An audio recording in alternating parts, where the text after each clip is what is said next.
Estine baramushatse ndihangana umwana rwose urera umwana wawe umwana mutoya ufite imyaka no uziye kumurusha nka senkani Estine abaragenda avuga ntaribi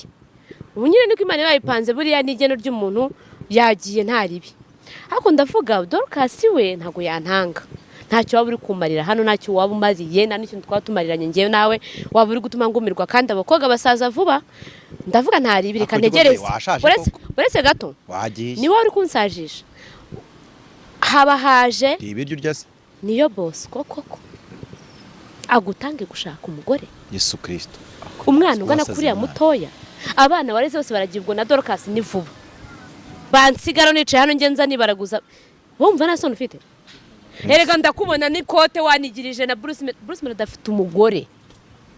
wowe uri aho ngaho uri nyuma y'abantu wowe n'ingano yawe n'ukuntu ngana inyuma y'umwana wareze wowe